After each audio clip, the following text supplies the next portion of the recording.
গরমের সকাল, শহরের পুরনো বাজারটা প্রতিদিনের মতোই জমজমাট। পাকা আমের গন্ধ, কাঁচা লঙ্কার ঝাঁক আর হকারদের হাঁক ডাক একসাথে মিলিয়ে যেন এক অদ্ভুত ব্যস্ততা।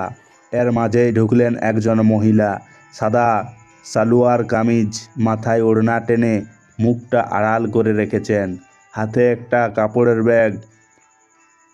এই মেয়ে আর কেউ না, জেলার ডিএম।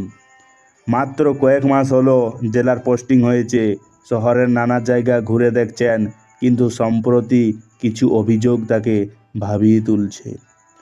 লোকজন বলছে বাজারে কিছু পুলিশ সদস্য সাধারণ মানুষদের অকারণে হেনস্থা করছে, মেয়েদের অসম্মান করছে আর ব্যবসায়ীদের থেকে জোর করে টাকা নিচ্ছে। অনন্যা অফিসে বসে সিদ্ধান্ত নিলেন একবার নিজেই দেখবে কে কতটা সাহসী। তাই আজ ছদ্মবেশে বেরিয়ে পড়েছেন। বাজারে ঢুকে অনন্যা প্রথমে একটি ফলের দোকানে দাঁড়ান। দোকানদার মিষ্টি করে বলল, বোন, আম নেবেন? আজকে দারুণ মিষ্টি। অনন্যা হেসে বললেন, কত করে দিচ্ছেন কাকা? এই হাসিটা এত সুন্দর আর সরল যে কেউ কল্পনা করতে পারবে না তিনি একজন প্রশাসনের উচ্চ পদস্থ কর্মকর্তা।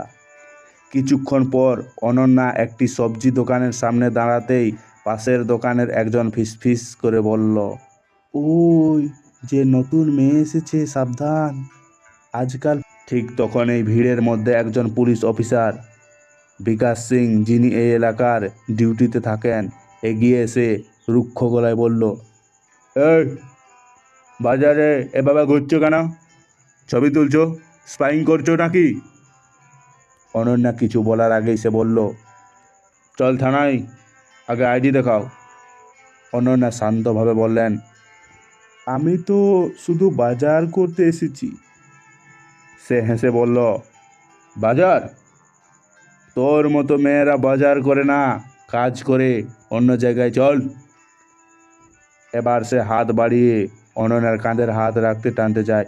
ঠিক সেই মুহূর্তে একটা কালো এসইউভি এসে দাঁড়ালো বাজারের এক পাশে। গাড়ি থেকে নামলেন তিনজন কর্মকর্তা, সঙ্গে অনন্যার পিএ সুব্রত ঘোষ। সুব্রত জোরে চিৎকার করলো, স্যালুট করুন ম্যাডামকে, উনি আমাদের ডিএম অনন্যা সিং। চারিদিকে শুনশান। পুলিশ বিকাশ সিং এর মুখ ফ্যাকাশে, তার হাতে এখনও অনন্যার কাঁধের ছোঁয়া। ম্যাডাম, না না, আমি জানতাম না, সরি ম্যাডাম, আমি ভুল করলাম। সে কেঁদে পড়ে অনন্যার পা ধরতে যায়। অনন্যা একটু দূরে সরে গেলে চিৎকার করে বলেন, আমি ডিএম বলেই তুমি ভয় পাচ্ছ? যখন তুমি পোশাক পরে রাস্তায় দাঁড়াও তখন বুঝতে পারো না তুমি পুলিশের পোশাক পরে দেশের সম্মান বহন করছো, আর আজ তুমি নিজেই পোশাককে অপমান করলে। তারপর তিনি বললেন, এই পুলিশের বিরুদ্ধে তদন্ত হবে, এবং শুধু তাই নয়, যারা দিনের পর দিন নিরীহ মানুষদের হেনস্থা করছে তাদের কাউকে আমি ছাড়বো না। বিকাশ সিংকে সাসপেন্ড করে তার বিরুদ্ধে মামলা দায়ের হয়।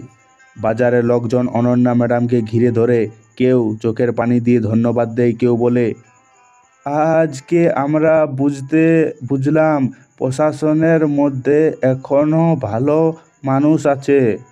ডিএম অনন্যা গাড়িতে ওঠার আগে একবার পিছনে ফিরে তাকালেন এবং বললেন, যে শহরে নারীরা নিরাপদ সেই শহরে সত্যিকারের উন্নত শহর। ভিডিওটি এখানেই শেষ হই।